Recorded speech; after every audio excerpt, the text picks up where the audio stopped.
ఓం శ్రీ సాయిరామ్.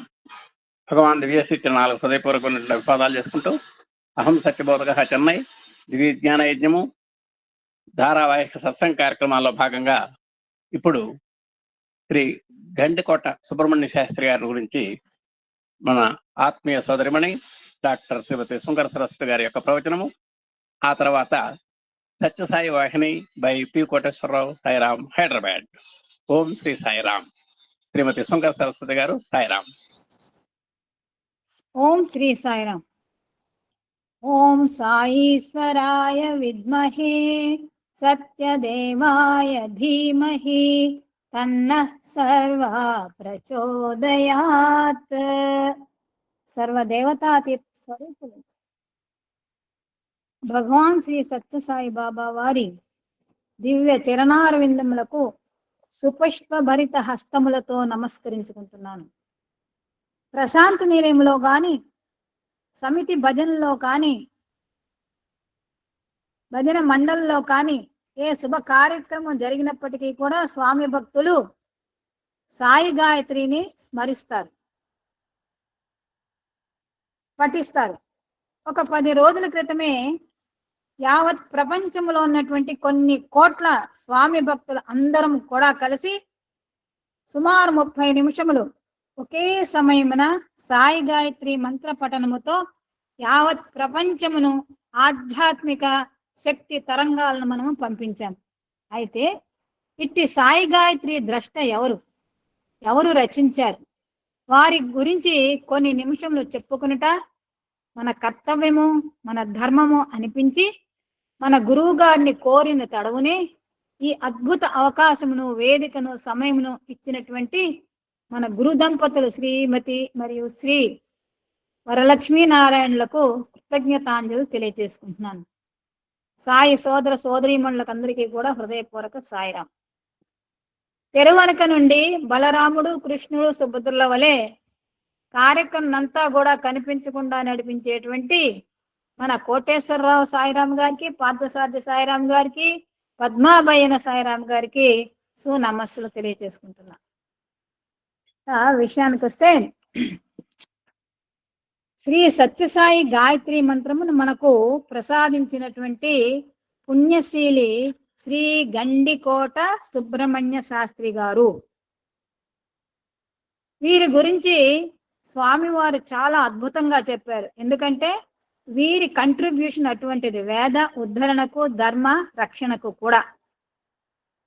అక్షయనామ సంవత్సరము విజయదశమి పర్వదినమున, అంటే ఆ రోజు 14వ తేదీ అక్టోబరు నెల 1987వ సంవత్సరం ప్రశాంత నిలయములో భగవాన్ శ్రీ సత్యసాయి బాబా వారు పూర్ణచంద్ర సభా వేదికపై వేలాది మంది ప్రముఖులు నడుమ శ్రీ శాస్త్రి గారిని ప్రశంసించారు, ఎన్నో విధాలుగా కొనియాడారు. వారు మాటలలో గండికోట సుబ్రహ్మణ్య శాస్త్రి గారు శతవర్షములు జీవించిన వేద పండు, వేదార్థములను గుర్తించిన మహాపండితుడు, విజయనగర సంస్థానమునందు తన పాండిత్యమును ప్రకటించి గొప్ప కీర్తిని సాధించినటువంటి వాడు శ్రీ శాస్త్రి గారు. ఆంధ్రప్రదేశములో సాటి లేని మేటి ఈ పండితుడు. ఇంకా ఏమన్నారంటే స్వామివారు, అతడు కేవలము వేద ప్రమాణములలోనే కాక భక్తి ప్రపత్తుల యందు కూడా తన జీవితమును పూర్ణము కావించినటువంటి సద్వ్యక్తి. అతనికి స్వామిపై మక్కువ ఎక్కువ. సర్వ వేదసారమును గుర్తించి సత్యసాయి సర్వదేవతా స్వరూపుడు అనేటువంటి సత్యమును గుర్తించి తన అంత్య జీవితమును స్వామి సన్నిధినే గడుపుతూ వచ్చారు. ప్రశాంత నిలయములో శతవర్షములు నింపుకున్నారు. అతని జ్ఞాపకార్థము వేద శాస్త్ర అభివృద్ధి నిమిత్తమై శ్రీ సత్యసాయి గండికోట సుబ్రహ్మణ్య శాస్త్రి వేద పరిషత్ ను ప్రారంభిస్తున్నాను అని స్వామివారు స్వయంగా ఆ రోజు తెలియజేశారు. ఈ విధంగా సాక్షాత్తు పరబ్రహ్మ శ్రీ సత్యసాయి బాబా వారిచే ప్రశంసించబడి పూర్ణత్వమును పొందినటువంటి శ్రీ గండికోట సుబ్రహ్మణ్య శాస్త్రి గారు పూర్ణ పురుషులు. అటువంటి దివ్య పురుషుని యొక్క జీవితమును మనం ఒక విహంగ వీక్షణ చేయడానికి ప్రయత్నం చేద్దాం. ఆంధ్రదేశములో గత తరం సంస్కృత భాషకు మహోజ్వల ఘట్టం. అందు ఎందరో పండితులు ప్రకాండులు ఎంతో కృషి చేశారు. వారంతా కూడా ఆంధ్రావనికి మంచి పేరు ప్రతిష్టలు తెచ్చారు వారి పాండిత్యము ద్వారా, సంస్కృత తెలుగు రెండు భాషల్లో కూడా. అటువంటి మహా పండితులలో శ్రీ గండికోట సుబ్రహ్మణ్య శాస్త్రి గారు ప్రముఖులు. ఆ రోజులలో విజయనగరం ఇటువంటి మహా పండితులతో కలకలలాడేది. అయితే శ్రీ గండికోట సుబ్రహ్మణ్య శాస్త్రి గారు వారి సర్వతా పాండిత్యము వలన విజయనగరం ఆస్థాన పండితులుగా అతి పిన్న వయసులోనే గుర్తింపు పొందారు.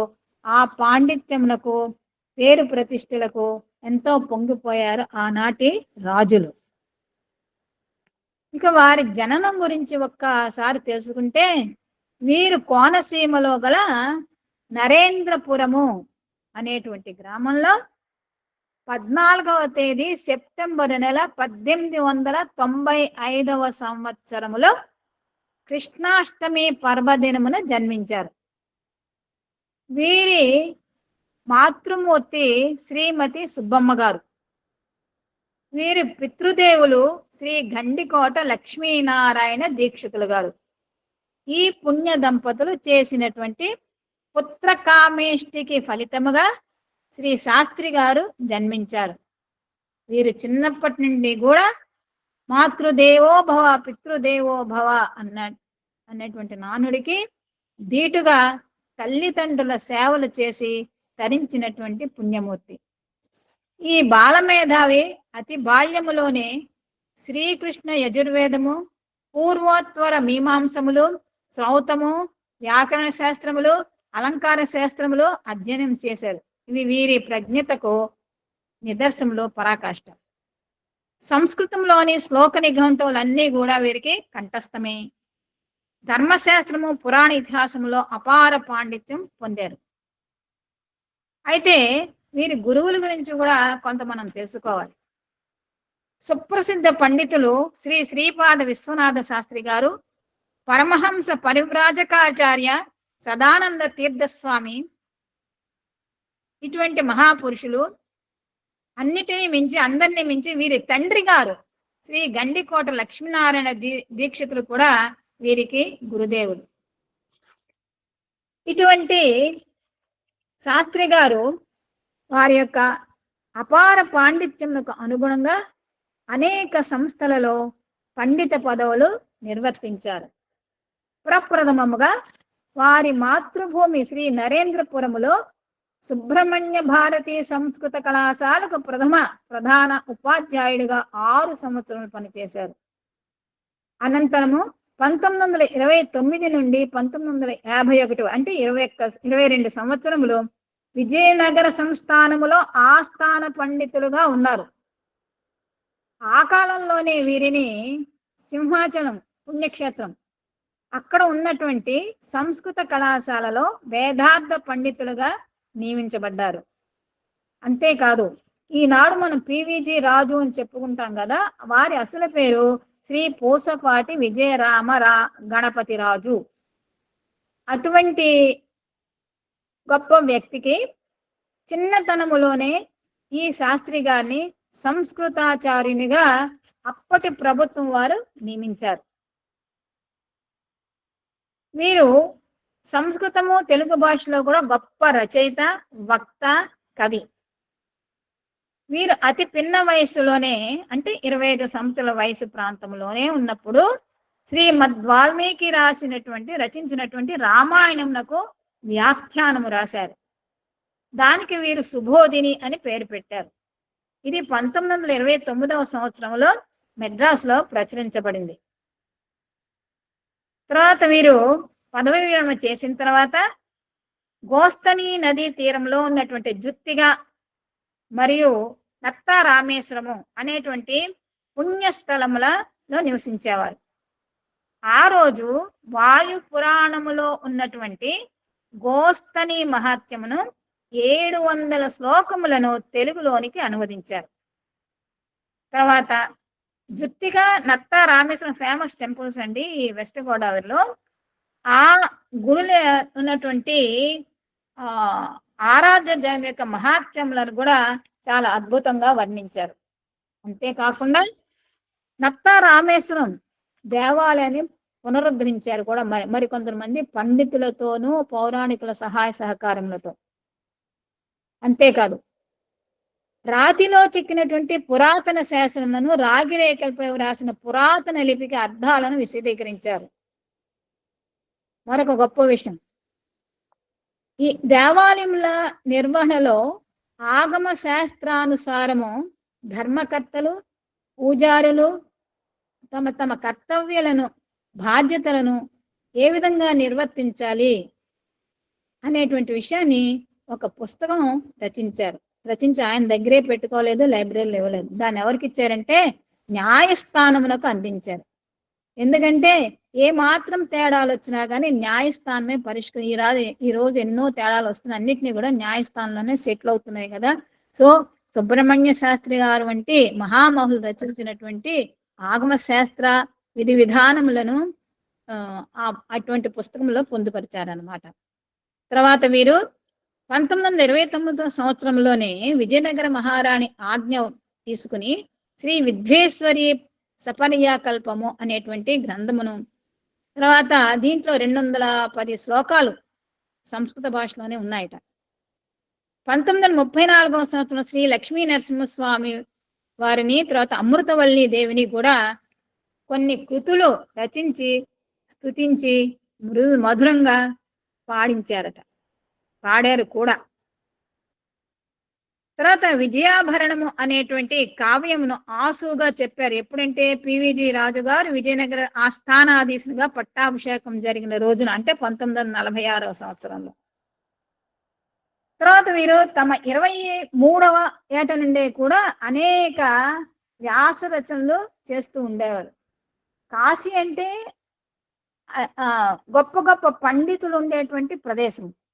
అటువంటి ప్రదేశములో ధర్మ సమ్మేళనం జరిగితే, పండిత ధర్మ సమ్మేళనం జరిగితే దానికి ఒక పెద్ద వ్యాసము సంస్కృతంలో రాసి వీరు పంపిస్తే ఆనాటి పండితులు ఎంతగానో ప్రశంసించారు, ఎంతగానో మురిసిపోయారు. అదేవిధంగా ఎన్నో వ్యాసాలు అలనాటి సాంస్కృతిక వ్యాసాల గురించి సంస్కృత పత్రికలలో వారు ప్రచురించడం జరిగింది. తర్వాత వీరు 1927వ సంవత్సరంలో గురు పూజా విధి అని సంస్కృతం గ్రంథం కూడా రచించారు. అంతేకాదండి, పరిపాలకులకు నీతి బోధ చాలా అవసరం అని గ్రహించి రాజభార్గవము అనేటువంటి ఖండ కావ్యాన్ని 1940 సంవత్సరంలోనే వీరు రచించారు. ఈ విధంగా సర్వతో అభివృద్ధికి ఆయన ఎన్నో ఉపన్యాసాలు చేశారు, రచనలు చేశారు, మాట్లాడారు, చర్చించారు కూడా.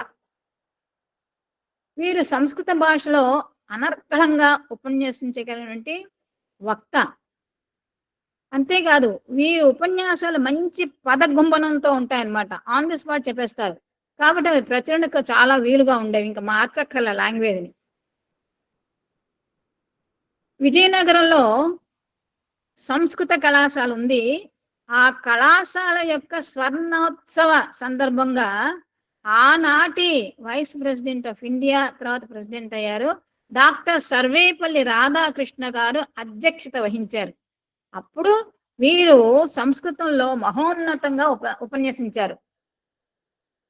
దానికి ఆయన ఉపన్యాసానికి డాక్టర్ సర్వేపల్లి రాధాకృష్ణ గారు ఎంతగానో కొనియాడారు. తర్వాత మన ఆంధ్రప్రదేశ్లో ఉన్నటువంటి విశాఖపట్నం, తణుకు వంటి నగరాల్లో కూడా అనేక సమయాలలో ఉపన్యాసాలు ఇవ్వటం కూడా జరిగింది. అన్ని భాషలకు కూడా మాతృభాష సంస్కృతము, అందులోంచి మిగిలిన భాషలన్నీ కూడా వచ్చాయి అని బల్లగుద్ది చాలా గట్టిగా వాదించారు. ఎక్కడంటే మెడ్రాస్ మైలాపూర్ సంస్కృత కళాశాలలో ఒక చర్చా వేదిక జరిగినప్పుడు చెప్పారన్నమాట. అక్కడ ఉన్నటువంటి తమిళులు, ద్రవిడ భాషలు వాళ్ళు కాస్త ఒప్పుకోలేదు. అటువంటి వారిని కూడా సంస్కృతం నుండే ఈ తమిళం ద్రవిడ భాషలు వచ్చాయని చెప్పి అనేక ఉదాహరణలతో నిర్ధారించి సంస్కృత భాష యొక్క ధీరత్వమును మాతృత్వమును కూడా ఆయన తెలియచేశారు. తర్వాత 1919లో ధర్మం గురించి కాశీలో ఒక సదస్సు జరిగితే ఎంతో మంది 100 మంది పైగానే పండితులు వస్తే వాళ్ళ సమక్షంలో చాలా చక్కగా అద్భుతంగా ఉపన్యసించి అందరి మన్ననలు పొందారు కాశీలో ఆనాడు. అలాగే 1928వ సంవత్సరంలో ఉడిపి పీఠాధిపతుల అధ్యక్షతన సంస్కృతములో తర్వాత ఆంధ్రప్రదేశ్లో అనేక పర్యాయాలు ధర్మం గురించి ఉపన్యాసాలు ఇచ్చారు. అయితే వారు ఏ విషయం అయినా సరే వేదార్థ పరంగానే సమాధానాలు చెప్పారు. అంటే ఆయన వేదంలో ఎంత నిష్ణాతులో అనేటువంటి విషయాన్ని మనం ఇక్కడ గమనించుకోవచ్చు. ఎందుకంటే వీరు చెప్పేటువంటి వేదార్థాలన్నీ కూడా ప్రామాణికంగా ఉండేవి. ఎందుకంటే ఆయన ఉత్తర పూర్వ మీమాంసల్లో దిట్ట కాబట్టి. వీరు ఎప్పుడు ఏదో ఒక గ్రంథాన్ని చదువుతూ దానిని మననం చేసుకుంటూ దాన్ని అర్థం చేసుకునేటువంటి వారు అనమాట. ఎప్పుడు ఖాళీగా ఉండేవారు కాదు. ఒక పర్యాయము సర్వేపల్లి రాధాకృష్ణ గారు, విశ్వకవి రవీంద్రనాథ్ ఠాగూర్ గారు కూడా విశాఖపట్నం ఆంధ్ర విశ్వవిద్యాలయానికి వచ్చేశారు. వాళ్ళు విచ్చేసినప్పుడు వీరు అంటే గండికోట సుబ్రహ్మణ్య శాస్త్రి గారు సంస్కృత శ్లోకంను రచించి వారికి సమర్పించారు. సువర్ణాక్షర స్వాగత పత్రం కూడా వీరు రచించారు. వీరి బహుముఖ ప్రజ్ఞతకు నిదర్శనంగా ఇవి నిలిచాయి. వీరిని ఎంతగానో వారి ఇరువురు కూడా అంటే సర్వేపల్లి రాధాకృష్ణ గారు, రవీంద్రనాథ్ ఠాగూర్ కూడా ఎంతగానో ప్రశంసించారు. అన్నిటికీ మించి ఏమిటంటే విశ్వకవి రవీంద్రనాథ్ ఠాగూరు శాస్త్రి గారి కవితను శాంతినికేతన్లో కళాఖండికగా ప్రతిష్ఠించారు. అంతేకాదు వీరి చిన్నతనంలో ఎటువంటి అనుభవం లేకపోయినప్పటికీ కూడా ఎంతో ధైర్యం చేసి అష్టావధానం నిర్వర్తించారు. అందులో పృచ్ఛకులు అడిగిన ప్రశ్నలకు అన్నిటికీ కూడా వాళ్ళు ఏమంటారు చాలా ఆశ్చర్యపోయేట్టుగా సమాధానాలు చెప్పారనమాట. ఇటువంటి ప్రజ్ఞాశాలికి సంస్కృతాంధ్ర భాష వక్తకు వేదార్థ ధర్మ పోషకులకు ఎన్నో బిరుదులు సన్మానములు జరిగాయి. వీరికి వచ్చినటువంటి కొన్ని బిరుదులు ఏమిటంటే అఖండ విజ్ఞాన పండిత, అది ఎక్కడొచ్చింది? తిరువనంతపురం. అయోధ్య సంస్కృత పత్రికా సంపాదకులు ఈయనకి సాహిత్యరత్న అనే బిరుదునిచ్చారు. అంతేకాకుండా అభినవ విద్యారణ్య, సంస్కృత కవి సామ్రాట్ అనేటువంటి మరికొన్ని బిరుదులు ఈయన ప్రక్కన చేరాయి అన్నమాట. అంతే కదండి. ఇప్పుడు మనం పంచాంగంతోనే మొదలు పెట్టుకుంటాం మన కార్యక్రమం. ఉదయం లేవగానే మనం పంచాంగం చదవడం చూడటం వినటం కూడా ఒక అలవాటు మనకి. సో సుప్రసిద్ధ పంచాంగకర్తలు శ్రీ పిడపర్తి సుబ్రహ్మణ్య శాస్త్రి చాలా ఫేమస్ కదా. కృష్ణమూర్తి శాస్త్రి వంటి మహాపండితులు ఎందరో సుబ్రహ్మణ్య శాస్త్రి నుండి జ్యోతిష సంబంధ ధర్మశాస్త్ర సంబంధ సలహాలు అడిగి తెలుసుకునేవారు. శాస్త్రి గారికి శ్రౌత పాండిత్యం చాలా ఎక్కువ. వీరి ఆధ్వర్యంలో వీరి సలహాల మేరకు ఆ రోజులలో యజ్ఞయాగాదులు జరుగుతూ ఉండేవి. అంతేకాదు సన్యాస స్వీకరణ విషయాల్లో కూడా వీరి సలహాలు అడిగి ఆచరించేవారు. సన్యాసం తీసుకోవాలి అనుకునేవారు. అన్నిటినీ మించి ఇదంతా ఒక ఎత్తు అయితే మరొక ఎత్తు. అన్నిటినీ మించి సాక్షాత్తు పరబ్రహ్మ మన భగవాన్ శ్రీ సత్యసాయి బాబా వారు పాండిత్యము, కవిత్వము, వక్తృత్వము, సదాచారము, ఉపాసన, పూర్ణాయుష్యం కలిగినటువంటి ఈ పూర్ణ పురుషుడు శ్రీ గండికోట సుబ్రహ్మణ్య శాస్త్రి గారిని 1984వ సంవత్సరంలో భగవాన్ స్వహస్తములతో వజ్రోత్సవంను జరిపి గౌరవించారు. ఆ తదుపరి వారికి 90వ దినోత్సవ సందర్భంగా ఆయన ఎక్కువ తణుకులో ఉండేవారు కదా. తణుకులో ఫేమస్ ఇండస్ట్రియలిస్ట్ ముళ్ళపూడి హరిశ్చంద్ర ప్రసాద్ గారు వారి అధ్యక్షతన ఆ గ్రామంలో చుట్టుపక్కల ఉండేటువంటి పట్టణాల నుండి కూడా అనేక మంది పారిశ్రామికవేత్తలు, తర్వాత పండితులు, పాత్రికేయులు, వివిధ సంఘ అధ్యక్షులు, వైద్యులు, విజ్ఞానులు, న్యాయవాదులు, విద్యా సంస్థలు, వక్తలు, వర్తకులు అందరూ కూడా వచ్చి వీరిని ఘనంగా సన్మానం చేశారు. అది చాలా అపురూపమైనటువంటి ఘట్టము అని అంటారు. అయితే భగవాన్ సత్యసాయిబాబా వారి సన్నిధికి ఏ విధంగా ఎప్పుడు వచ్చారు అని ఒక్కసారి చూద్దాం. 1962వ సంవత్సరంలో భగవాన్ శ్రీ సత్యసాయిబాబా వారిని ప్రశాంతి నిలయంలో దర్శనం చేసే భాగ్యం కలిగింది వీరికి. ప్రశాంతి విద్వత్ మహాసభ ప్రారంభకులు వీరు. 1962 నుండి, అంటే ఏనాడైతే స్వామిని చూశారో ఆనాటి నుండి స్వామి వారిని వీరు సర్వదేవతా స్వరూపులుగా ఆరాధించారు. 1963-73 దశకంలో శ్రీ శాస్త్రి గారు సత్యసాయిబాబా వారి యొక్క అవతార వైభవమును మరియు వారి యొక్క వేదోద్ధరణ కార్యక్రమం గురించి పుస్తకాలు రచించారు. అందులో ప్రముఖమైనది శ్రీ సత్యసాయి అవతార వైభవము మరియు శ్రీ సత్యసాయి వేదవాణి. అంతేకాకుండా వీరు సనాతన సారథి అనే మాసపత్రికకు, తర్వాత శ్రీ సత్యసాయి విజయం అనేటువంటి మరో మాసపత్రికకు అనేక వ్యాసాలు రాసి ప్రచురింపడానికి పంపించేవారు. ఒక సందర్భంలో భగవాన్ బాబా వారు తమ దివ్యహస్తం నుండి ఒక శివలింగంను సృష్టించి మన శాస్త్రి గారికి బహుకరించారు. అది శ్రీ సత్యసాయీసుని నిజతత్వమును ప్రతిబింబించే ఆత్మలింగము అని చెప్పారు. ఆ లింగంను శాస్త్రి గారికి చూపిస్తూ స్వామివారు ఏమన్నారంటే, ఈ శివలింగము పరమశివుని ఆత్మలింగము. దానికి అర్థం కూడా చెప్పారు స్వామి. సహా అనగా పరమశివుడు, ఆయి అనగా అంబ, సహా ప్లస్ ఆయి రెండు చేరి సాయి అయినది. సాయి అనగా సాంబశివుడు అని అర్థం చెప్పారు. మరొకసారి ప్రశాంతి నిలయంలో శంకర జయంతి వేడుకలు జరుగుతున్న సందర్భంగా శ్రీ శాస్త్రి గారు ఉపన్యస్తున్నారనమాట. ఆ ఉపన్యాసములో శాస్త్రి గారు సత్యసాయి అనేటువంటి పదానికి బ్రహ్మపరముగాను, విష్ణుపరముగాను, గాయత్రి పరముగాను సప్రమాణముగా అర్థం చెప్పారు. స్వామివారు ఆ భాష్యంకు కొంత సవరణ చేసి, ఎందుకంటే ఆయన విజ్ఞానినిది కదా మన స్వామివారు, కొంత సవరణ చేసి తాము సాంబశివుడు అని కూడా అర్థం వచ్చేటువంటి వివరణ ఇచ్చారనమాట. వీటన్నిటికన్నా ముఖ్యమైన ఘట్టం మరొకటి ఉందండి. అదేమిటంటే, త్రయీ బృందావనములో శ్రీ మహావిష్ణువు వలె కాషాయంబరధారి అయి శ్రీ సత్యసాయి పరమాత్మ రత్నసింహాసనంపై ఆసీనులైనారు. వారి చుట్టూ భక్తవరేణ్యులు, అధ్యాపకులు, మేధావులు, పండిత ప్రకాండులు, పరమ సాధ్వీతల్లులు, మోక్షార్థులు, ఆర్తులు, అర్ధార్థులు, జ్ఞానులు, విద్యార్థులు అందరూ కూడా సభను అలరించారు. వారిలో గండికోట సుబ్రహ్మణ్య శాస్త్రి గారు స్వామివారికి సమీపంలో కూర్చున్నారు.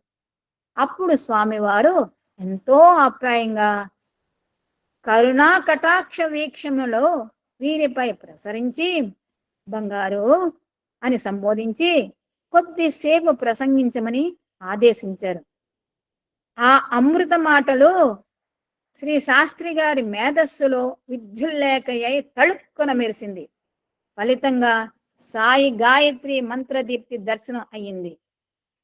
ఓం సాయీశ్వరాయ విద్మహే సత్యదేవాయ ధీమహి తన్న సర్వ ప్రచోదయాత్.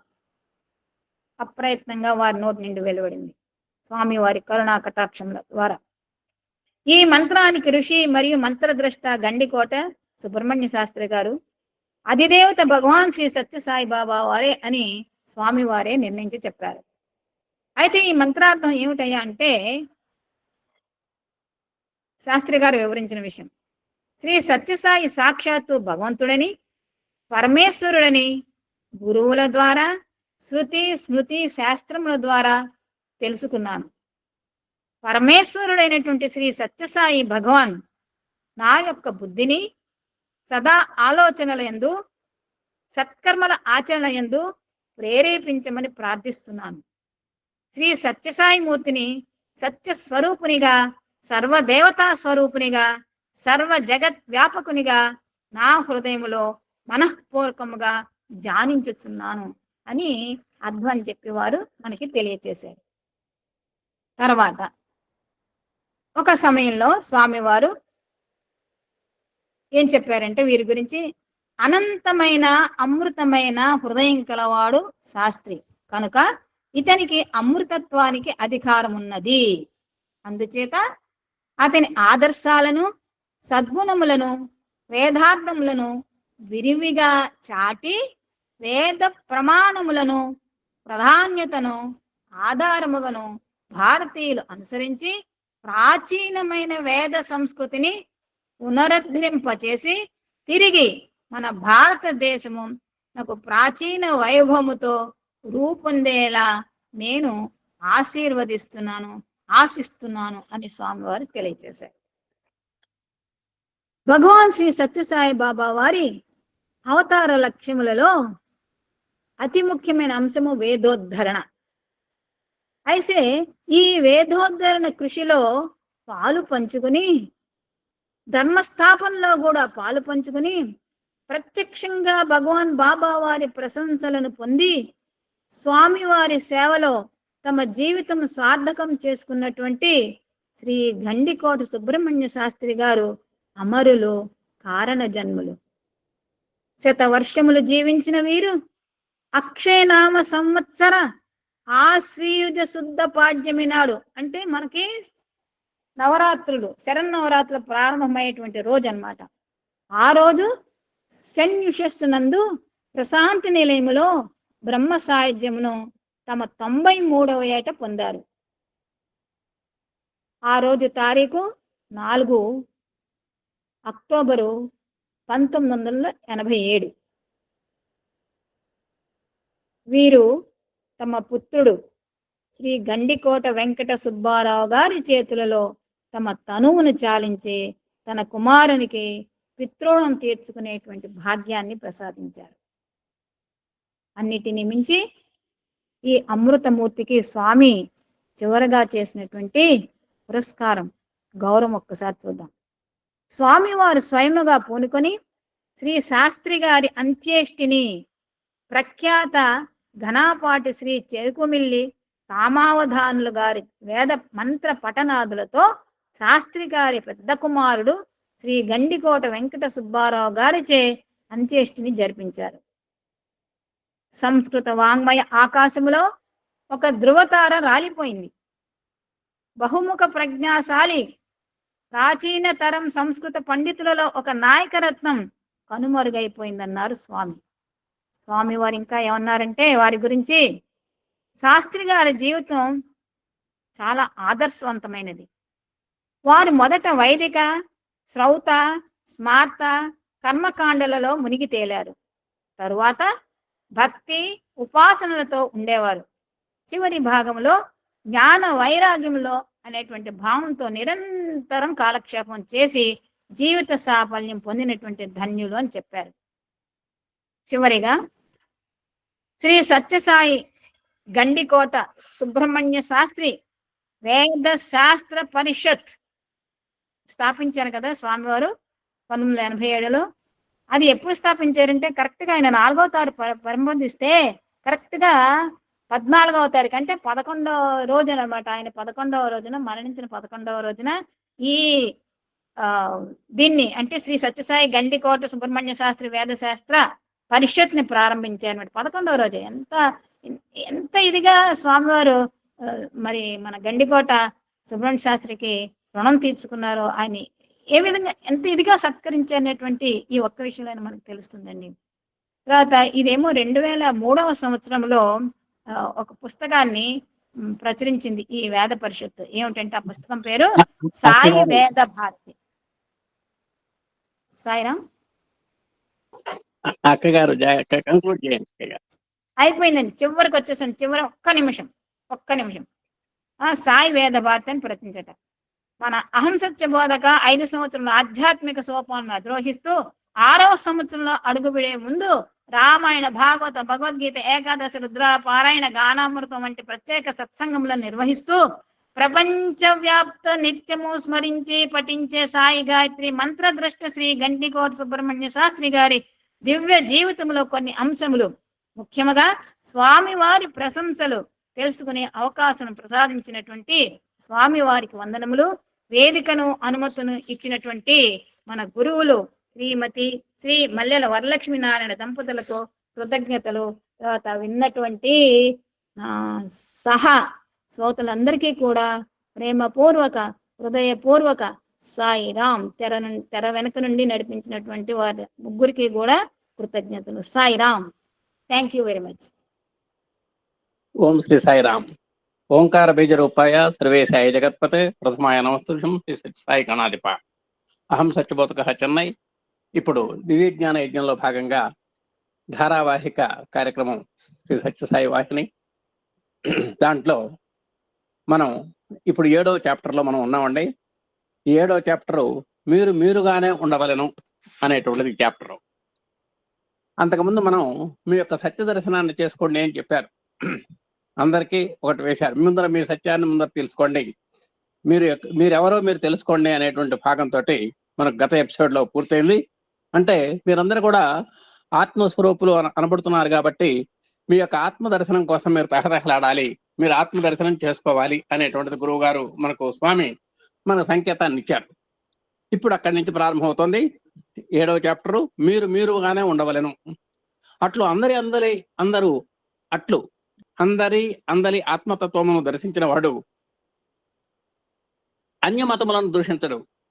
ఎప్పుడైతే ఆత్మభావంలో ఉంటామో, ఆత్మ దర్శనం చేసుకునేటువంటి వాళ్ళు, ఆత్మభావంలో ఉన్నటువంటి వాళ్ళు, ఆత్మస్వరూపులుగా పరిగణింపబడేవారు ఎవరు కూడా అన్యమతాలను దూషించడు, మత కలహముల్లో కాలు పెట్టడు, పరమతములను పరిహసించడు, పరుల విశ్వాసములకు అడ్డు తగలడు, అనుభూతి లేని అమాయకులే, అజ్ఞానులే ఇతరుల విశ్వాసములను కాదని ఖండించటం.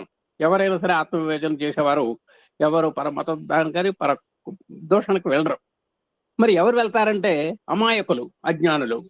వీళ్ళకి ఒకటే నిర్వచనం చెప్పారు స్వామి.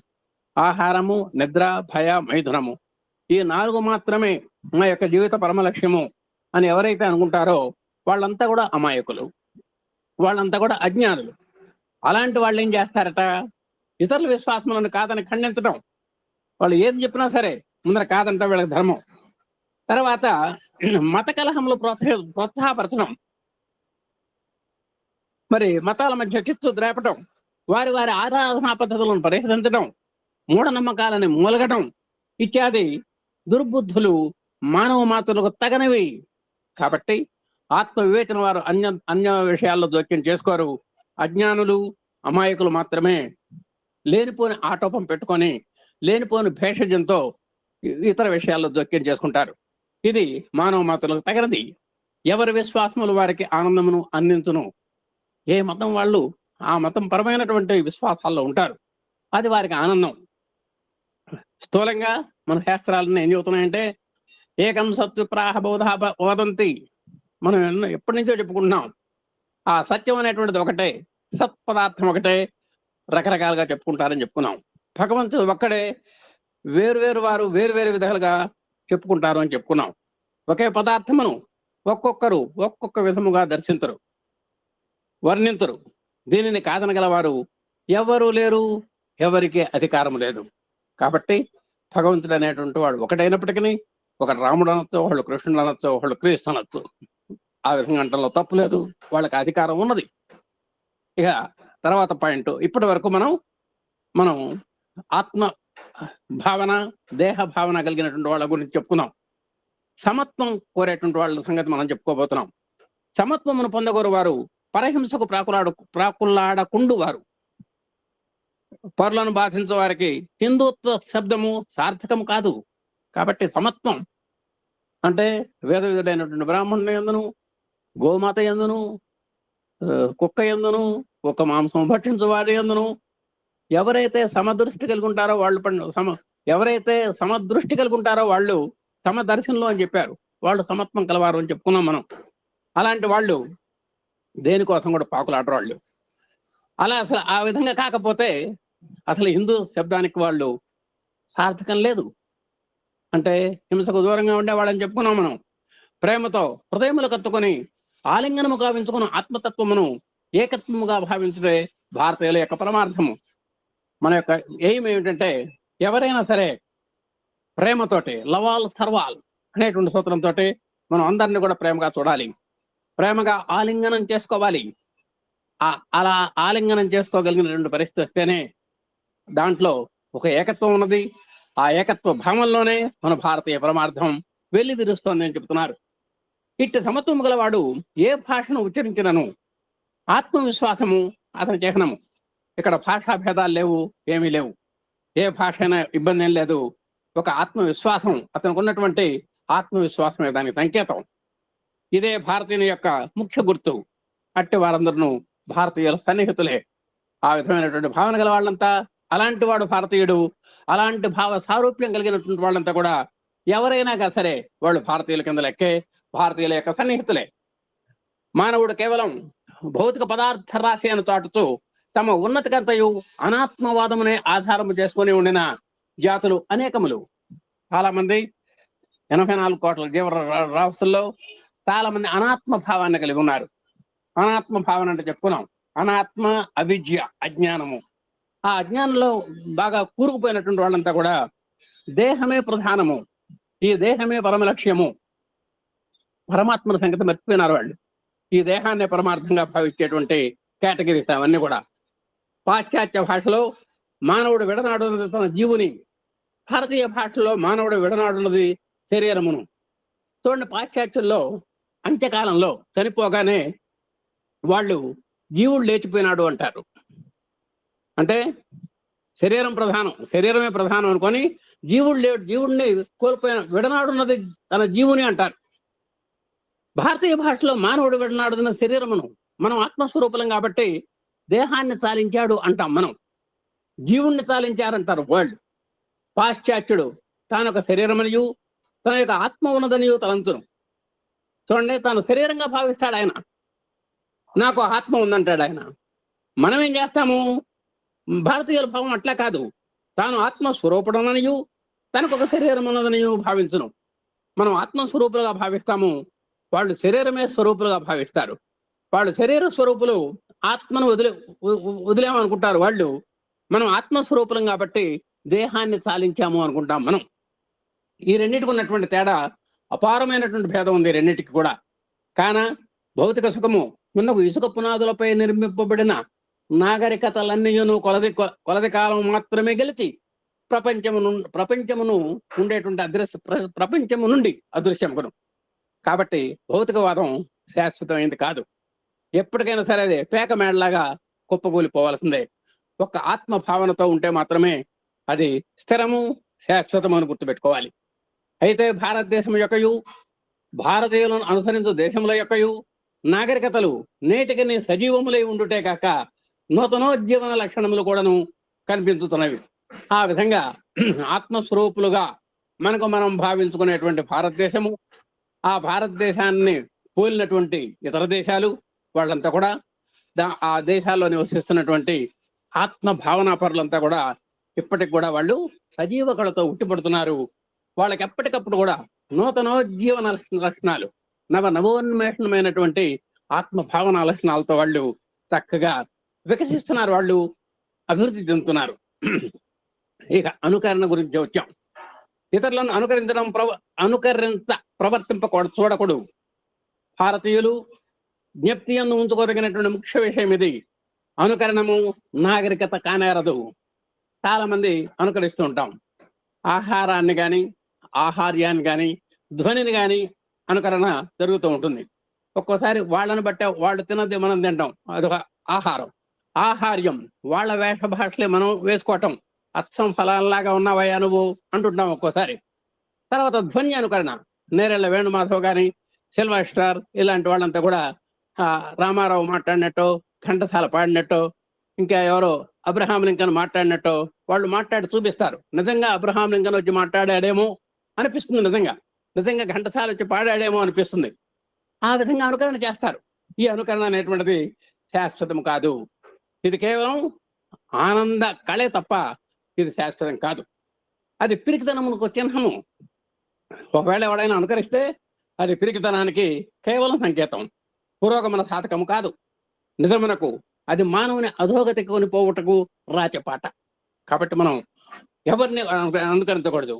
ఎవరిని దేంట్లో అయినా సరే అనుకరణ పనికిరాదు. నీకు బాడీ లాంగ్వేజ్ ఒకటి ఉంటుంది.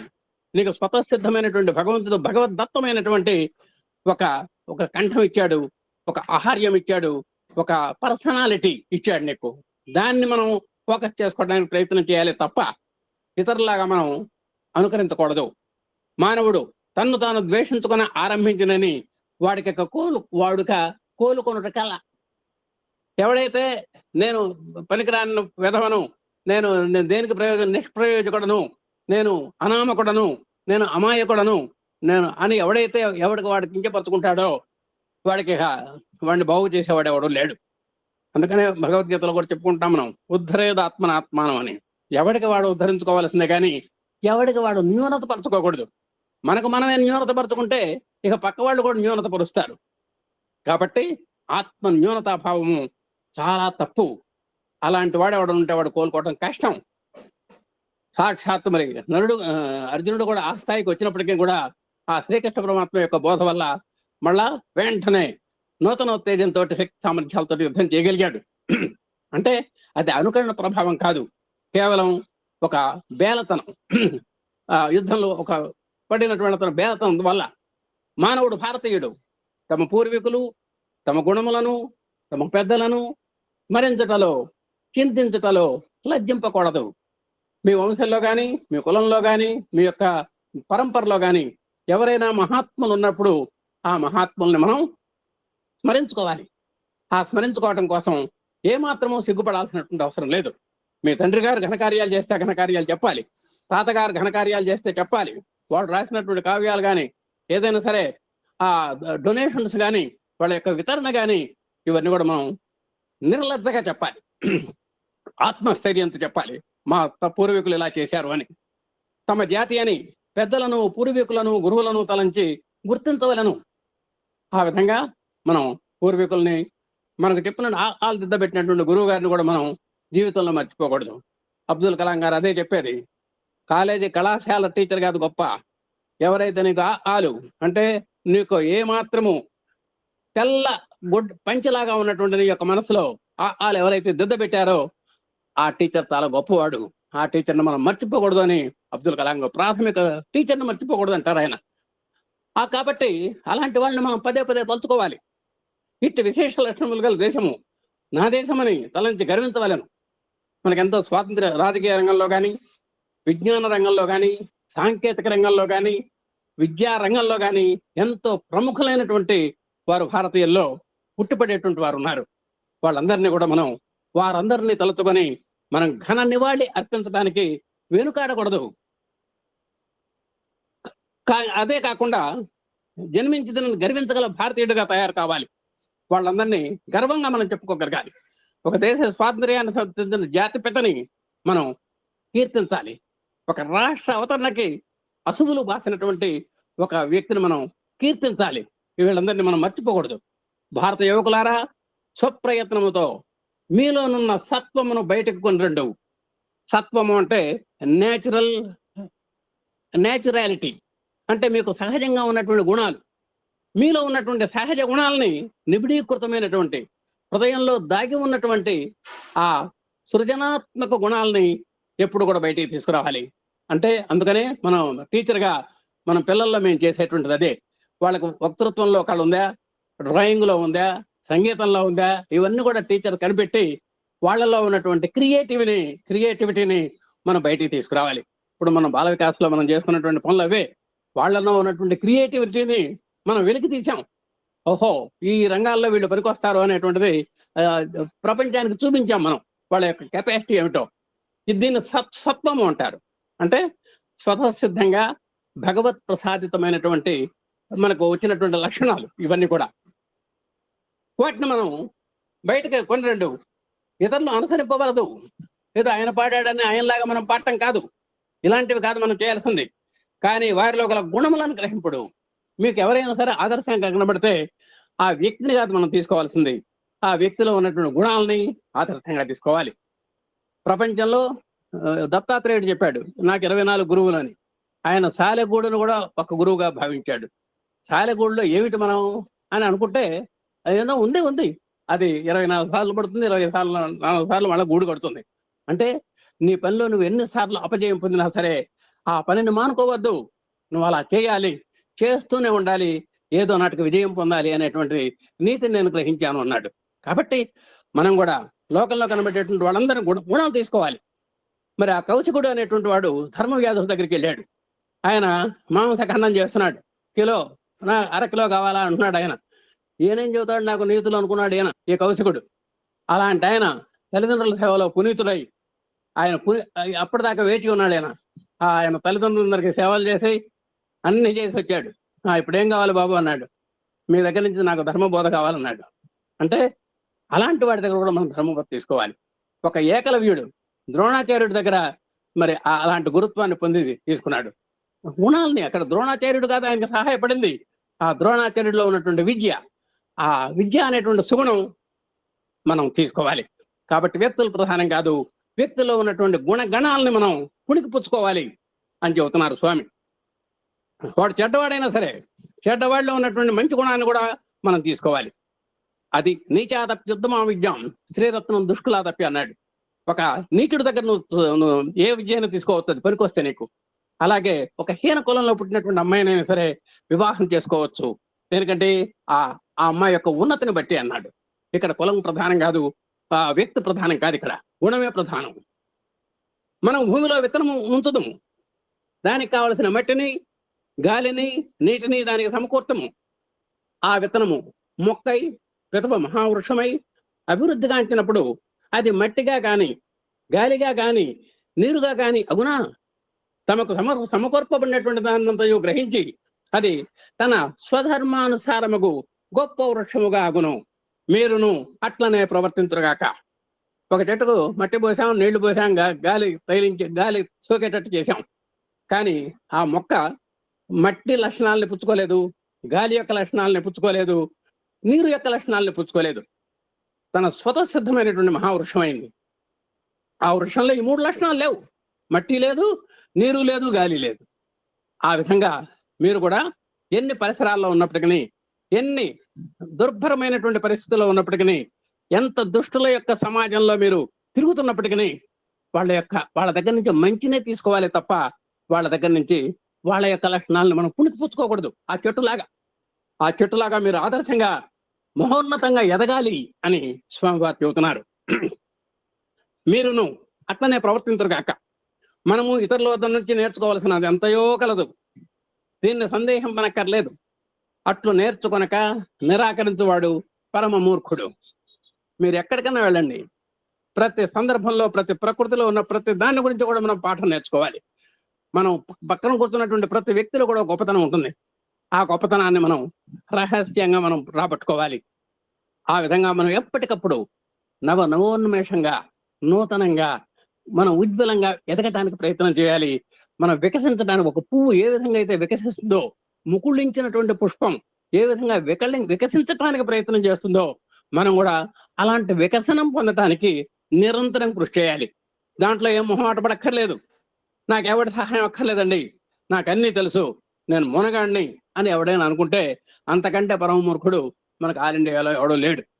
శ్రేయస్కరముకు దాన్నంతయు ఇతరుల యొద్దను అభ్యసించడు. మీకేం కావాలనో, మీకే గుణం కావాలనో అది ఎక్కడుందో అక్కడ పట్టుకోవాలి. వాళ్ళ దగ్గర మీరు ఆ విద్యని గణనీయంగా నేర్చుకోవడానికి ప్రయత్నం చేయాలి. మీ స్వధర్మానుసారము దాన్ని మీలో ఇముడ్చుకొనుడు. ఎవరి దగ్గర ఎన్ని విద్యలను నేర్చుకోండి మీరు, కానీ మీ యొక్క స్వధర్మాన్ని మాత్రము, ఆ స్వధర్మ యొక్క సారాన్ని మాత్రము మీరు విడవటానికి ప్రయత్నం చేయకూడదు. అందుకని భగవద్గీతలో చిన్న కొటేషన్ చెప్పాడు, స్వధర్మే నిధనం శ్రేయ పరధర్మో భయావహ అని చెప్పాడు. ఆ పరధర్మాన్ని, పరాధికారాన్ని పైన వేసుకొని ఆ చాకలి యొక్క గాడిద ఏమైందో తెలుసు కదా మనకు. అది ఆ కుక్క మురగాల్సినటువంటి మురుగుడు ఈ గాడిద మురిగింది. చివరికి అది అతని యొక్క బడితికరతో చనిపోయింది. కాబట్టి పరాధికారం చాలా ప్రమాదము. నీ యొక్క ధర్మాన్ని నువ్వు మర్చిపోకూడదు అని మనకు స్వామివారు చెబుతున్నారు. స్వధర్మే నిధనం శ్రేయ. ధర్మ వ్యాసుడు అంతటి వాడు కూడా అంత గొప్ప బోధ కూడా అయ్యుండి, అంత తాత్విక చింతన కలవాడయ్యుండి తన కుల ధర్మాన్ని మానలేదు, తన యొక్క వృత్తి ధర్మాన్ని మానలేదు. ఆయన తన యొక్క స్వధర్మాన్ని ఆ సారాంలోనే ఆయన ఉన్నాడు, తల్లిదండ్రులను పునీతం చేశాడు. అది మనం ఇక్కడ గ్రహించాల్సింది. మీరుగానే జీవించాలి. మీకు వ్యక్తిత్వం ఉంది, మీకు ఆహార్యం ఉంది, మీకు రూపం ఉంది, మీకు గుణం ఉంది, మీకు స్వభావం ఉన్నది, స్వరూపం ఉన్నది. మీ స్వరూపాన్ని మీరు కోల్పోకూడదు. మీరు అంటే మీ స్వరూపాన్ని కోల్పోవచ్చు, కానీ స్వభావాన్ని మాత్రం కోల్పోకూడదు. స్వరూపం వాళ్ళు దొరికినటువంటి డ్రెస్ ఒక్కసారి వేస్తాం మనం. వాళ్ళు ఏదో పుల్లగా ఉన్నారని మనం పుల్ల డ్రెస్ వేస్తాం. అది వేస్తే వేయచ్చు, కానీ నీ యొక్క స్వభావాన్ని మాత్రము, స్వరూపంలో మార్పు ఉండొచ్చు కానీ స్వభావంలో మార్పు ఉండకూడదు. మీరుగానే జీవించాలి. మీ స్వభావం నుండి మిమ్మెవరు తొలగదీయకుండాన్నట్లు చూసుకొనవలెను. ఎన్ని దుష్ట శక్తులు ప్రయత్నం చేసినా మీలో ఉన్నటువంటి సహజ గుణాన్ని, ఒకవేళ మీరు దాతలు అనుకోండి, సపోజ్, ఏమండి దానం చేస్తే మనకి ఏమొస్తుంది, ఉన్నదంతా ఊడ్చుకుపోతుంది, ఆ సత్యహరిశ్చంద్రుడు ఏమైనాడు, ఆ రంతిదేవుడు ఏమైనాడు, చివరికి అడవుల పాలయ్యారు, కనీసం నీళ్ళకు కూడా కటకట్లాడారు అని ఎవడన్నా చెప్పాడు అనుకోండి, మనం నిజంగా ఓహో అలాంటి పరిస్థితి మాకు రాకూడదు, కాబట్టి వాళ్ళ నుంచి దానం చేయకూడదు అనేటువంటి నిర్ణయానికి నువ్వు రావచ్చు. కాబట్టి నువ్వు ఎలాంటి దుష్ట శక్తుల యొక్క బోధనకి నువ్వు లోను కాకూడదు. నీ యొక్క స్వభావమైనటువంటి ఆ దాన గుణాన్ని విడవకూడదు. అలాంటి విడవని వాళ్ళల్లో మన కర్ణుడు మనకు వాడు. సాక్షాత్ నీ ప్రాణాన్ని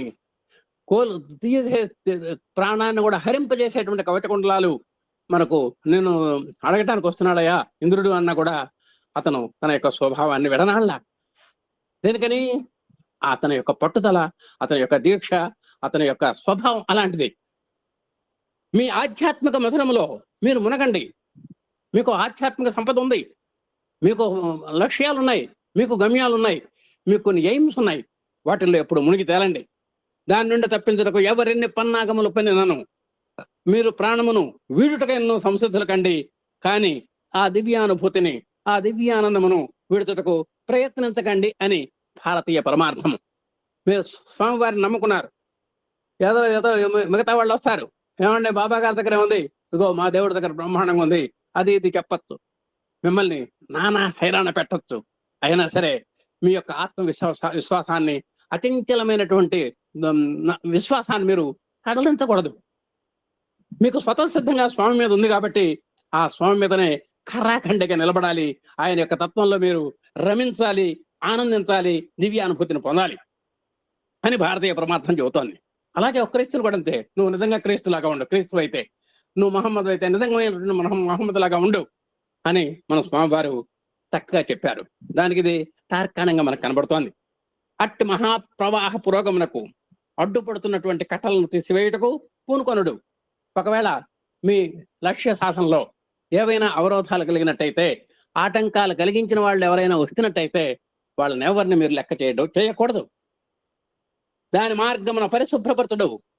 అలాంటి వాళ్ళందరినీ ఏరేసి మన సుక్షేత్రమైనటువంటి వ్యవసాయ క్షేత్రంలో కలుపు మొక్కలను ఏ విధంగా అయితే ఏర్తాడో వ్యవసాయదారుడు, అలాగే మీ మనోక్షేత్రంలో మీరు నమ్ముకున్నటువంటి దైవం వైపు మీరు వెళ్ళేటప్పుడు మీకు కలిగేటువంటి ఆటంకాలన్నింటినీ కలుపు మొక్కలుగా భావించి మీరు ఆ వ్యవసాయదారులాగా పీకేసేయండి. అప్పుడు అది స్వశక్తి చేతనే ముందుకు ప్రవహించను. కాబట్టి అప్పుడు మీలో ఉన్నటువంటి నిజశక్తి, నీ యొక్క నిజశక్తి సామర్థ్యాలు బయటకు వస్తాయి. మీ యొక్క ఆధ్యాత్మిక పురోగమనం దివ్యంగా, నవ్యంగా జరుగుతుంది. భారతదేశమునందు పారమార్థిక సాధనము, భారతదేశమునందు పారమార్థిక సాధనము ఈ మార్గమున సాగింపవలననియే సాయ సంకల్పము. కాబట్టి మీరు మంచి మార్గంలో నడవండి. దీన్ని do good, be good, see good అంటాం అని సింపుల్ గా స్వామి చెబుతుంటారు. ఆ మార్గంలోనే మీరు నడవాలి.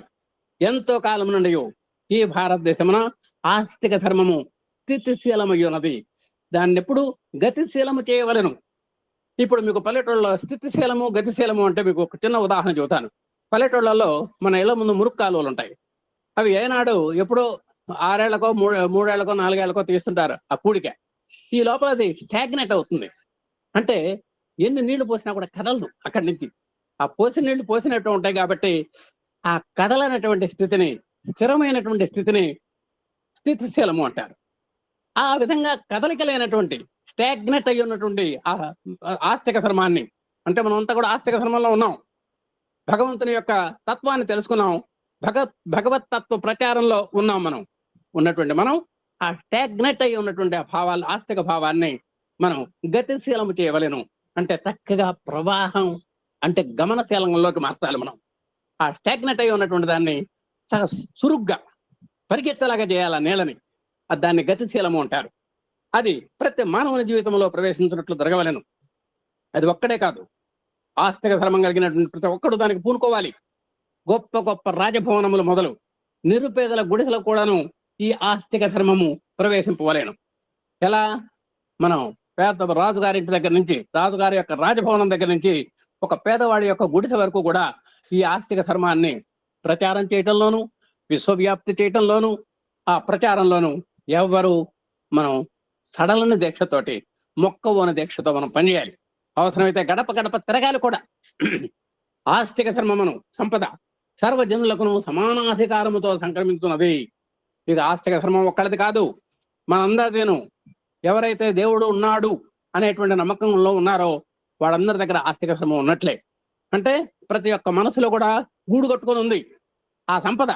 ఆ సంపదని మన దగ్గరే ఆగిపోకుండా ఆ సంపదని అందరము సమానాధికారంతో మనం దాన్ని వ్యాప్తికి మనం ఉద్యమించాలి. అది ప్రతి మానవునకు జన్మ హక్కు, అందరి హక్కుగా భావించాలి దీన్ని. కావున భారతీయులు దానిని ప్రతి గడపకు పోయి ప్రతి గృహమునందు ప్రవేశపెట్టవలేను. నీకున్నటువంటి ఆ స్వామివారి మీద ఉన్నటువంటి తత్వ విచారణ కానీ, ఆత్మవిశ్వాసం కానీ, ఆ లీలలు మహిమల పట్ల ఉన్నటువంటి ప్రగాఢ నమ్మకం కానీ నీలో పెట్టుకుంటే సరిపోదు. నువ్వు అది దాన్ని ప్రతి గడప కూడా తీసుకెళ్ళాలి. నీ సాటి వాళ్లకు చెప్పాలి. ఈశ్వర సృష్టిలోని గాలి అందరికీ ఎట్లు అందుబాటులో ఉండను, ఆస్తిక ధర్మము కూడాను అందరికీ అట్లు అందుబాటులో ఉండను. చక్కగా చెప్పారు మంచి స్వామి, మంచి ఉదాహరణ. చూడండి, విస్తృతంగా ప్రపంచంలో పంచభూతాల్లో ఆ వాయువు వీచటం వల్లనే మనందరం కూడా బయట తిరగలుగుతున్నాం. ఇంట్లో అయితే మనకు ఏసీ ఉంది, ఫ్యాన్లు ఉన్నాయి. మరి ఆరు బయటకు వచ్చిన తర్వాత మనకు ఫ్యాన్లు, ఏసీలు ఎక్కడ ఉన్నాయి? లేవు కదా. మరి ఎక్కడి నుంచి గాలి పీల్చుకుంటున్నాం? ఎక్కడ సుఖవంతంగా మనము రైళ్లలోను, బస్సుల్లోను, విమానాల్లోనూ ప్రయాణం చేయగలుగుతున్నాం? అంటే ఆ స్వామి ఇచ్చినటువంటి గాలి, ఆ ప్రకృతి సంబంధమైనటువంటి గాలి అందరికీ ఏ విధంగా అనుభవించేటువంటి, అనుభూతి చెందేటువంటి హక్కు స్వామి ఇచ్చాడో, భగవంతుడు ఇచ్చాడో, అలాగే భగవతత్వ వ్యాప్తిలో కూడా నీకు అంత సమానమైనటువంటి హక్కు ఉన్నది. కాబట్టి నువ్వు గడప గడపకు తిరగాలి, గడప గడపకు ప్రచారం చేయాలి. అందుకనే స్వామి ఆర్గనైజేషన్స్ లో మన ఇంటింటా భజన అని పెడుతుంటాం అప్పుడప్పుడు. దాన్ని జ్యోతి భజనలు అంటారు కొన్ని ఏరియాల్లో. కొన్ని ఏరియాలో ఇంటింటా భజన అంటాం. మరి ఈ ఏదన్నా పేరు పెట్టుకునేవండి, ప్రతి గడపకి అడిగిన వాళ్ళకి ఏమని చూసి ఆమె, ఆమెను చూసి ఆమె, ఈ విధంగా 108 ఇళ్ళు తిరుగుదామని మనం అనుకుంటే ఎవరికి 156 ఇళ్ళు అవుతాయి. ఆ విధంగా తిరిగి మనం ఆ ఇళ్లలో భజన చేసి స్వామివారి యొక్క సత్సంగాన్ని వినిపించి స్వామి యొక్క తత్వాన్ని అక్కడ ప్రచారం చేసి, ఓహో ఈ స్వామిని మనం కూడా నమ్ముకోవచ్చు, మనకున్నటువంటి బాధలు, బెడదలు, కలతలు, నలతలు ఈ స్వామి యొక్క విభూతితో మనకు పోతాయి అనేటువంటి ఒక అచంచలమైనటువంటి విశ్వాసం, స్వచ్ఛమైనటువంటి ఆ మనసుల్లో మనం వాపనం చేసుకోవటానికి అవకాశం ఉంది. వాళ్ళందరికీ తెలియదు పాపం స్వామి అంటే. ఈనాటి నుంచి తెలిసింది, ఓహో స్వామి యొక్క మహత్త ఇలా ఉంటుంది కావాలి అని. ఆ విధంగా ఆ భగవత్ స్వరూపాన్ని, భగవన్ మహిమని మనం వాళ్ళ మనసుల్లో పురది చేయడానికి అవకాశం ఉంటుంది. ఆ విధంగా దానిలో ఏకీభావమును పెంపొందించుకొనిన మనలోని అభిప్రాయ భేదములు తమంతట తామే సర్దుకొని పోవును. అంతకుముందు ఏదైనా భేదాభిప్రాయాలు ఉన్నట్టయితే ఒక మతం పట్ల కానీ, ఒక దేవుడి పట్ల కానీ, అవన్నీ కూడా మరి ఇట్లాంటి సామూహిక భజనల వల్ల అవి సమసిపోతాయి. మనకు ఇంటింటా వెళ్ళి ప్రచారం చేయటంలో అవన్నీ కూడా నెమ్మదిగా సర్దుకుంటాయి. మన స్వామి మీద ఉన్నటువంటి ప్రగాఢమైనటువంటి విశ్వాసం పెరుగుతుంది.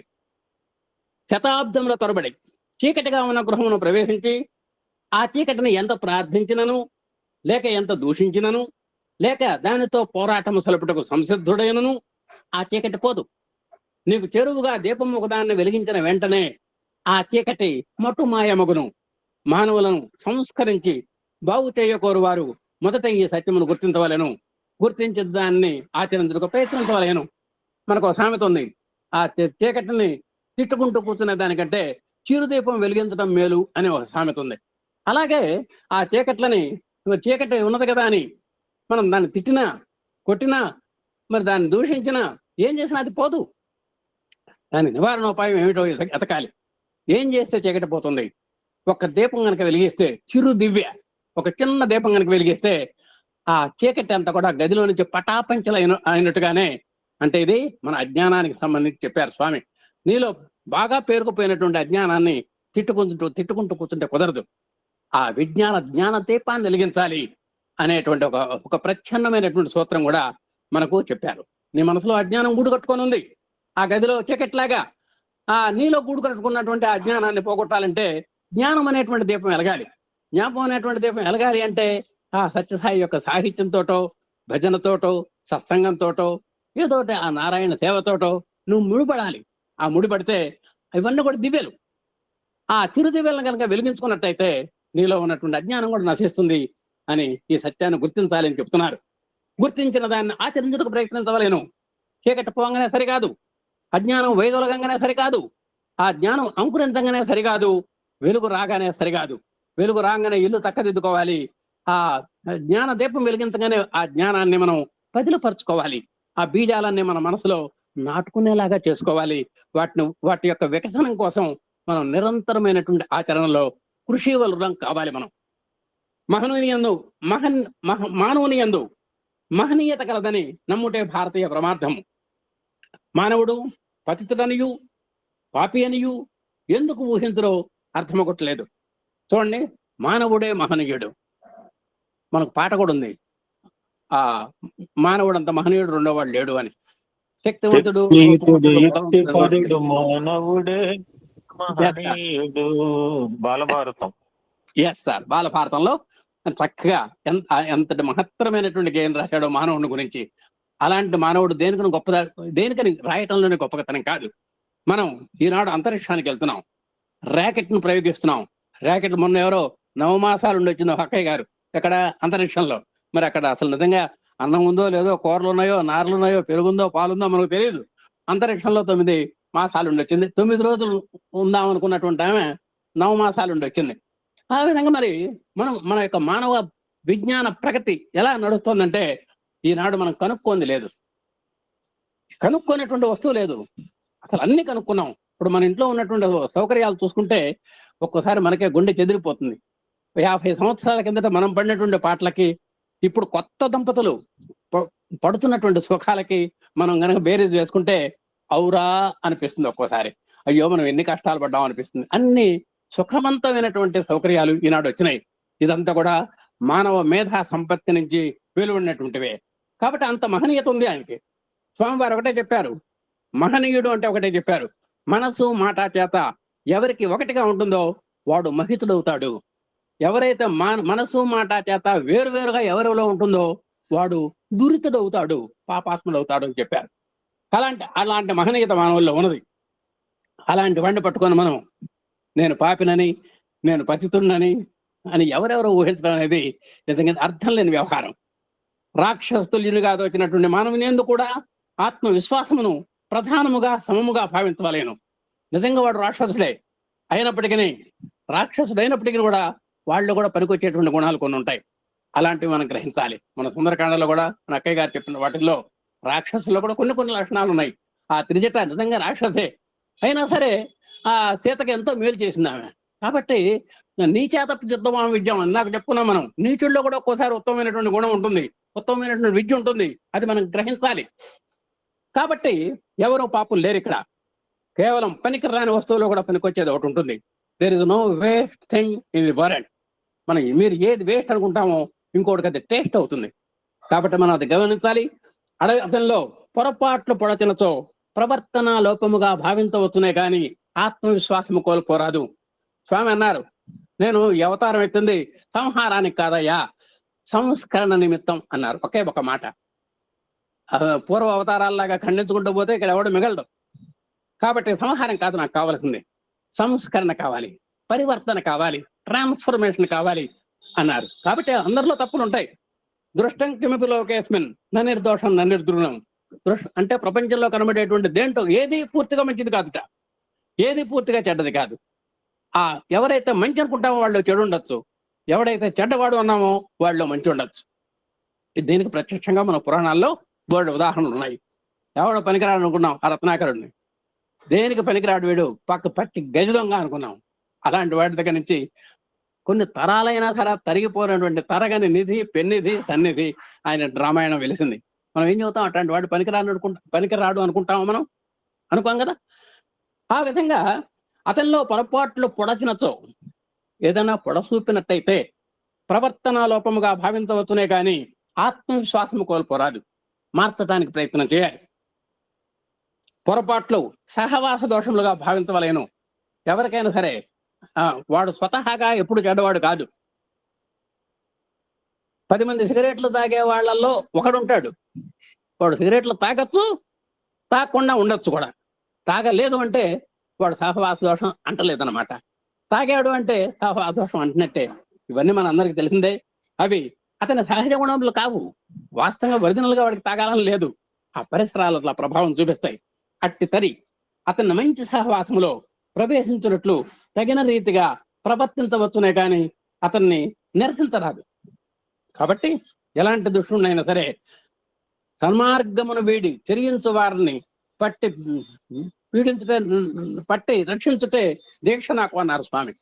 ఆ విధంగా సన్మార్గాన్ని ఎవడైతే వీడతాడో వాళ్ళని పట్టి మనం వాడిని సన్మార్గం వైపు నడిపించడం దీక్షగా ప్రతి సాయభక్తులు భావించాలని స్వామివారి యొక్క ఆర్డర్.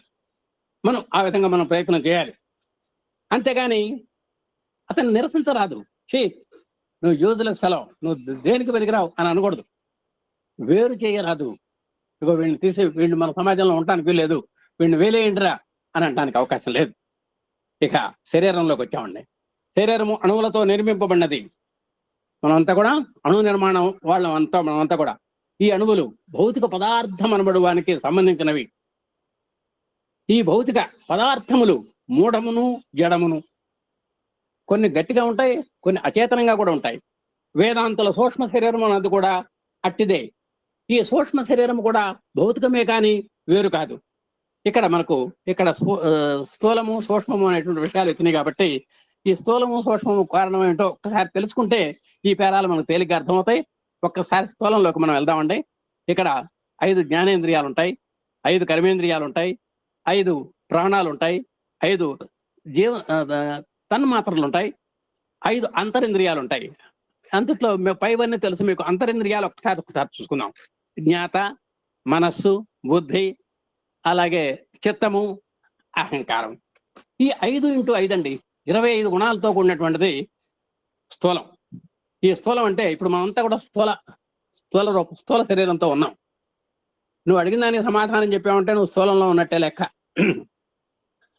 ఒక స్థూలానికి అలాగే సూక్ష్మం అంటే ఏమిటో ఒకసారి చూద్దాం.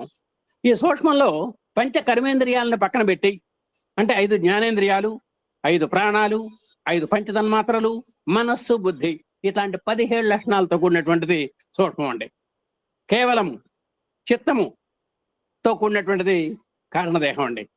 అలాగే మహాకారణదేహం స్వయం జ్యోతి, సర్వసాక్షి, శుద్ధ చైతన్యముల్ని మనం మహాకారణ వాక్యాలుగా అనుకుంటామండి.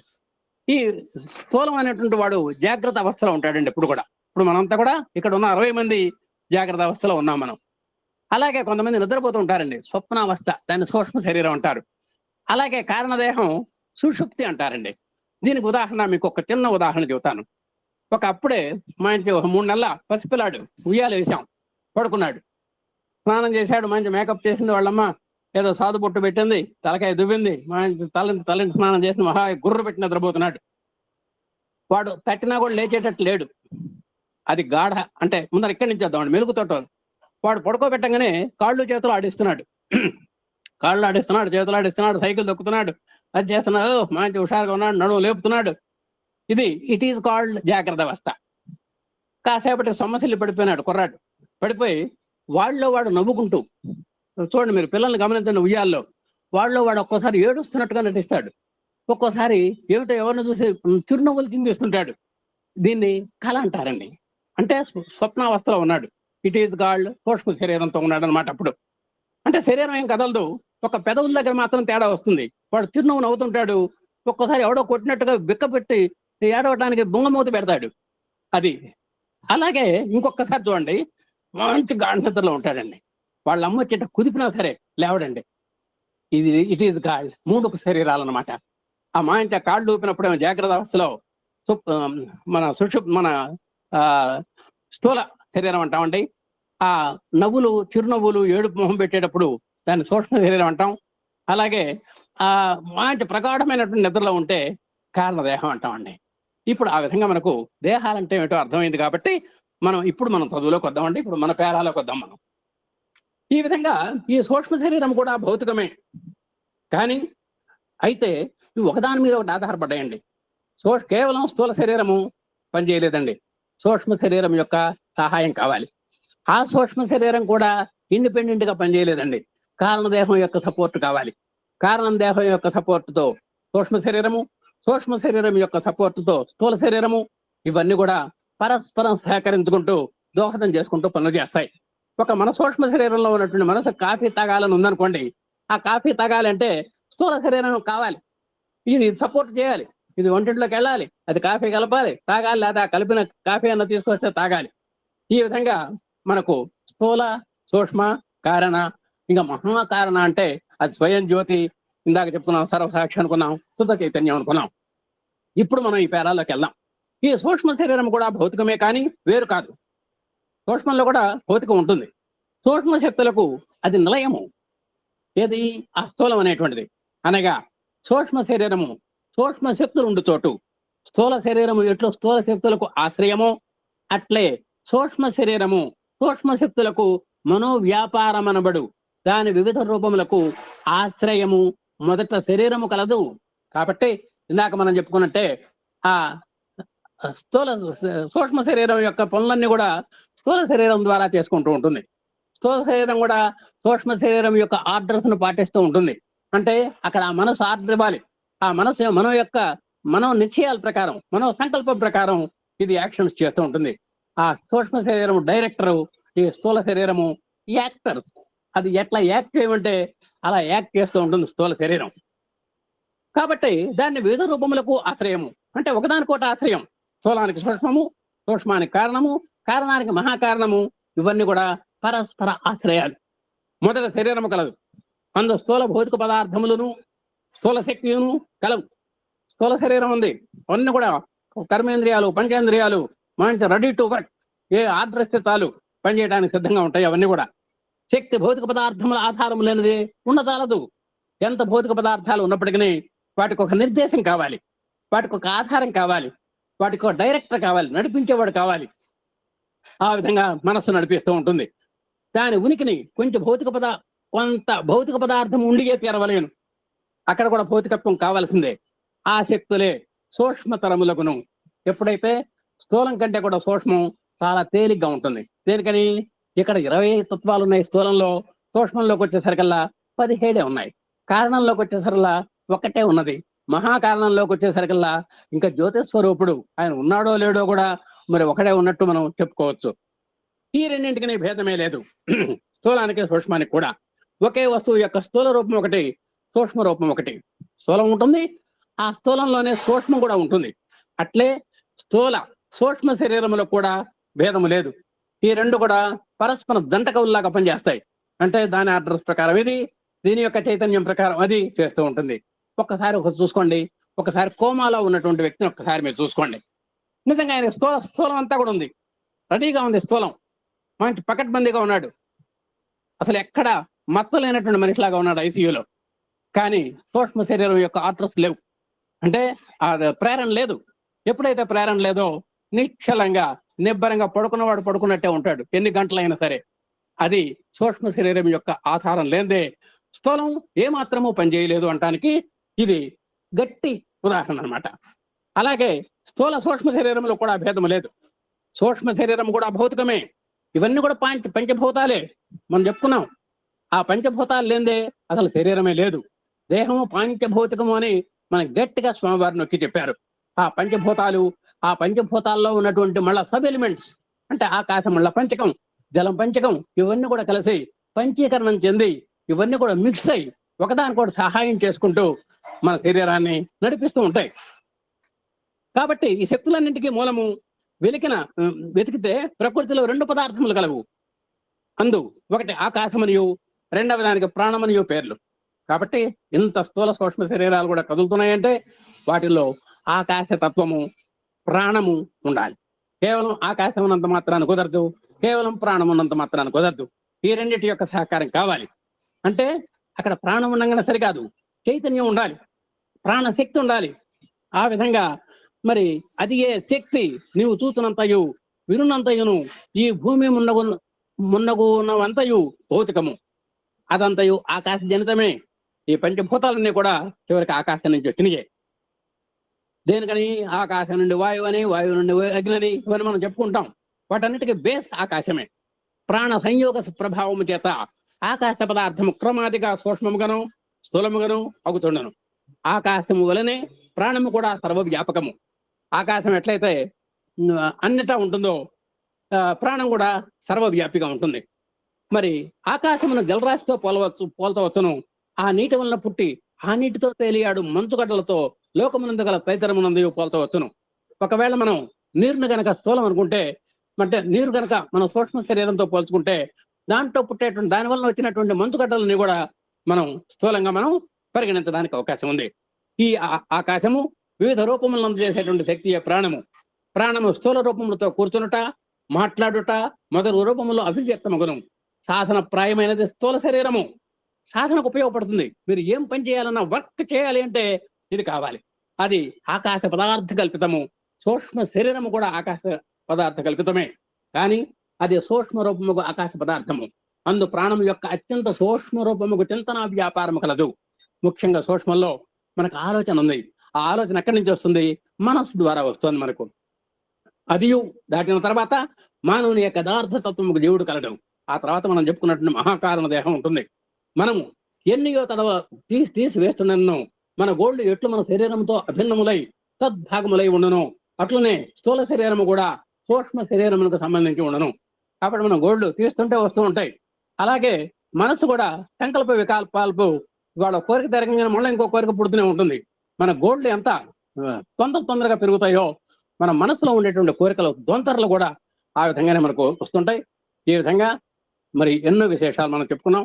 ఇవాళ స్థూల సూక్ష్మ కారణ మహాకారణ దేహాలతో ఈ చాప్టర్ పూర్తయింది. ఇంతకీ ఏతావత మీరుగానే ఉండాలి, అంతేగాని పరాయి వాళ్ళలాగా ఉండకూడదు అనేటువంటిది ఇక్కడ సారాంశం చెప్పుకుంటూ, ఇక్కడ సత్యసాయి వాక్యంలో ఇవాళ ఉన్నటువంటి ఎపిసోడ్లో ఎన్నో మనోజ్ఞమైనటువంటి విషయాలు చెప్పడానికి అవకాశం ఇచ్చినటువంటి అనుగ్రహించినటువంటి స్వామివారికి ఒక వేదికను ఒక ఏర్పాటు చేసి మనకు చెప్పడానికి ఉత్సాహాన్ని ప్రోత్సాహాన్ని కలిగించినటువంటి ఎమ్మెల్యే గారి దంపతులకు, ఆర్తిగా విన్నటువంటి ఆత్మీయులకు అందరికీ హృదయపూర్వక నమస్కారాలు చేసుకుంటూ, ఇవాళ కాలాతీతమైనందుకు దయచేసి అన్యథా భావించొద్దని ఒక క్షమించమని వేడుకుంటూ, ఓం శ్రీ సాయిరాం. అందరికీ సాయిరాం. నెక్స్ట్ ధన్వంతరి